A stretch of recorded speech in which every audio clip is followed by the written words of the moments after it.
Good morning friends, Kanha garden में आपका स्वागत है। और आज मैं करने वाली हूँ एडेनियम की रिपोर्टिंग। और बहुत सारे एडेनियम्स मेरे पास हैं और फिर भी नए नए हम परचेज़ करते रहते हैं। एक्चुअली डिफरेंट कलर्स हम लाते रहते हैं। तो कल ही हमने 2 डिफरेंट कलर के एडेनियम परचेज़ किए हैं और उनकी हालत वैसे तो ठीक ही थी, बट घर में आके हमने देखा कि उनके फ्लावर्स जो थे वो बहुत इजीली ही झड़ने लगे और पत्तियां भी उनकी झड़ रही हैं। तो आज मैं उनको रिपोर्ट करने वाली हूँ। वैसे मेरा सजेशन हमेशा यही रहता है कि कोई भी न्यू प्लांट अगर आप परचेज़ करें तो उसको कम से कम आफ्टर 1 वीक ही आप रिपोर्ट करें, बट आज मैं थोड़ा अर्ली ही रिपोर्टिंग करने वाली हूँ। तो अभी तो मैं ब्यूटीफुल एडेनियम्स आपको दिखा रही हूँ जो कि फुल ऑफ फ्लावर्स हैं। तो इसीलिए एडेनियम्स हमें लगाना बहुत पसंद है, क्योंकि थ्रू आउट द ईयर इसमें फ्लावरिंग होती ही रहती है। तो चलिए न्यू एडेनियम्स हम दिखाते हैं आपको। तो फ्रेंड्स, ये हैं वो 2 एडेनियम जो हमने कल ही परचेज़ करे हैं। एक तो ये है सिंगल पेटल वाला और ये एक डिफरेंट कलर है जो कि हमारे पास नहीं था। ये सब ग्राफ्टिंग के द्वारा बनाए जाते हैं इस तरह के कलर्स। और दूसरा है ये एडेनियम। तो इसमें अभी कोई फ्लावर आपको नहीं दिख रहा होगा। देखिए, एक इसकी लीफ गिरी और यही मैं कह रही थी कि लीफ गिर रही हैं और बड ड्रॉप ये कर रहा है। तो इसका फ्लावर एक मैंने बचा के रखा हुआ है जो कि कल जब हमने परचेज़ किया तो ये फ्लावर देख के ही किया था। तो ये है ऑलमोस्ट ब्लैक कलर का इसमें फ्लावर जो कि डबल पेटल है। तो ऐसे ही फ्लावर्स इसमें आएंगे। तो आज इस प्लांट की वजह से ही मुझे उनकी अर्ली रिपोर्टिंग करनी है। तो एक चीज़ मैं इसमें देख रही हूँ कि ये कोकोपीट में लगे हैं। तो कोकोपीट तो बिल्कुल अच्छी नहीं है एडेनियम के लिए, क्योंकि पानी होल्ड भी करती है। तो मुझे ये निकालनी ही है और इसमें सैंडी सॉइल में इसको लगाना है। तो इसके लिए मैंने 2 छोटे पॉट तैयार किए हैं। तो आज मैं आपको बताने वाली हूँ कि एडेनियम को रिपोर्ट करने के लिए आपको किस तरह की सॉइल चाहिए। तो एक सैंडी सॉइल आप बनाइए। तो मैंने काफ़ी सारी सैंड मिलाई है एक नॉर्मल गार्डन सॉइल में, और उस सैंड में अगर थोड़े बहुत छोटे छोटे कंकड़ या पत्थर होते हैं तो वो मैंने निकाले नहीं हैं। जो एडेनियम के लिए सब बहुत ठीक होते हैं। और थोड़ी सी मैंने इसमें डाली है कंपोस्ट। बस इतना ही मैंने काम किया है।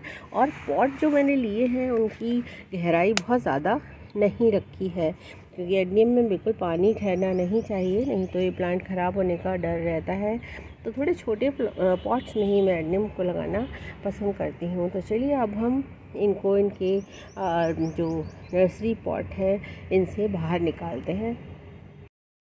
तो कोकोपीट में लोग इसलिए लगाते हैं कि ये इजीली निकल आते हैं पॉट से, बट थोड़ी जल्दी ही रिपोर्टिंग करनी पड़ती है। तो ये देखिए कोकोपीट है और उसमें ही इन्होंने थोड़ी सी गार्डन सॉइल मिलाकर इसको लगाया है। तो ये थोड़ी सी मैं इसकी मिट्टी निकाल दूंगी और काफ़ी सारी रहने भी दूंगी, क्योंकि अभी मुझे इसको बिल्कुल साफ़ नहीं करना है, नहीं तो उसको सर्वाइव करने में प्रॉब्लम हो सकती है। और मैं चाहती हूँ कि ये सर्वाइव करे। तो बस थोड़ी सी मैं इसकी नीचे से ये निकालने वाली हूँ मिट्टी, और फिर इसको देखना है मुझे कि क्या है इसकी हालत। तो देखते हैं। तो मुझे लग रहा है कि कॉर्डेक्स जो है इसका काफ़ी बड़ा है, और आपको भी देख के मज़ा आएगा। ये कॉर्डेक्स बहुत बड़ा है और इन्होंने काफ़ी नीचे इसको लगा दिया था।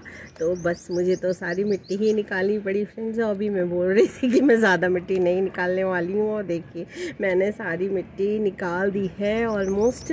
वैसे मैं थोड़ी सी ही निकालने वाली थी अगर इसका कॉर्डेक्स इतना ही होता, बट ये कॉर्डेक्स यहाँ तक मुझे दिखाई दे रहा है। तो क्यों नहीं मैं इसको ऊपर करके लगाऊं, क्योंकि यहाँ तक अगर मैं इसको लगाऊंगी तो ये बहुत ही ब्यूटीफुल दिखाई देने वाला है। तो मैं इसको थोड़ा सा ही मिट्टी में दबाने वाली हूँ, ऑलमोस्ट इतना, और इतना पार्ट मैं इसका ऊपर रखने वाली हूँ, तब ये ज़्यादा ब्यूटीफुल दिखाई देगा। तो मैंने इसकी ये वाली मिट्टी ऑलमोस्ट निकाल ही दी है, क्योंकि इसमें काफ़ी कोकोपीट थी, और मैं इसको न्यू मिट्टी में अब लगाने वाली हूँ। तो ये देखिए मैं इसको साफ़ कर रही हूँ पूरा ही। पहले मैं इसके साथ ज़्यादा छेड़छाड़ नहीं करने वाली थी क्योंकि मुझे इसके अंदर का पता नहीं था कि ये कैसा है अंदर से, बट ये अंदर से काफ़ी अच्छा निकला। तो इसकी शक्ल देखिए कितना सुंदर लग रहा है। और मैंने फ्लावर दिखाई थे आपको, ये इसमें फ्लावर आएंगे। तो बस हम इसको इस पॉट में लगाने वाले हैं। तो फ्रेंड्स ये देखिए इस तरह से मैंने इसको बीच में स्पॉट में प्लेस करना है, बिल्कुल बीच में। और ये ऊपर से जो ये आपको रूट्स दिख रही हैं मुझे ये बाद में काट देनी है, अभी मैंने नहीं काट रही हूँ।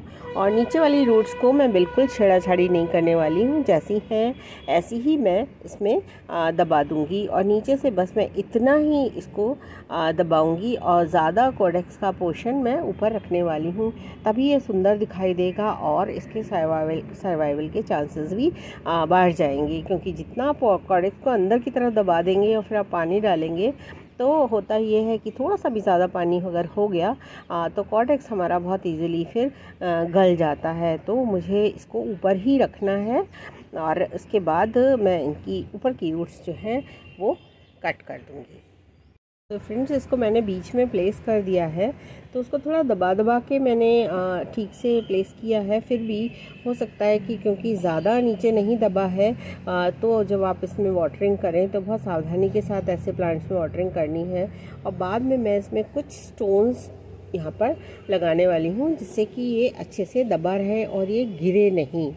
और ये छोटी छोटी जो आपको रूट्स दिख रही हैं इनको मैं छोटी सीजर से मैं इसको कट कर दूंगी। ये छोटी छोटी वाली ऊपर की रूट्स, नीचे वाली मैं वैसे ही छोड़ने वाली हूँ। ये वाली जो आ रही है इसको मैं ऐसे ही छोड़ दूंगी और छोटी वाली को मैं कट कर दूंगी। तो ये है फ्रेंड्स दूसरा एडेनियम, इसको भी मैंने रिपोर्ट करने के लिए तैयार कर लिया है।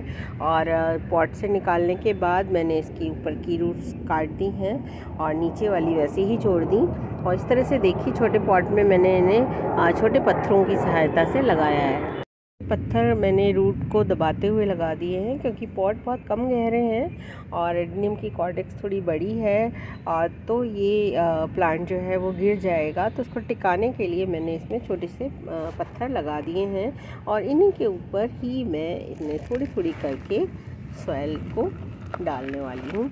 इस तरह से मैं इसे सॉइल से फिल कर दूँगी और ये पॉट जो है वो मिट्टी से भर जाएगा और ये एडेनियम इसमें टिका रहेगा। तो चलिए अब हम इसमें मिट्टी पूरी भर देते हैं।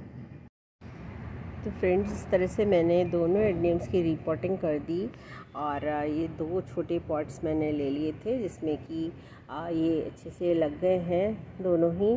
और आई होप ये बढ़िया चलेंगे और सुंदर तरीके से फ्लावरिंग करेंगे जैसे कि मेरे और एडेनियम्स भी कर रहे हैं। और मेरे एडेनियम कलेक्शन में दो न्यू बेबीज़ आए हैं और जुड़ गए हैं मेरे कलेक्शन में। तो आज बस इतना ही फ्रेंड्स। कान्हा गार्डन को देखते रहिए और कान्हा गार्डन में न्यू वीडियोस के लिए कान्हा गार्डन को सब्सक्राइब करिए। तो thank you friends, thank you for watching.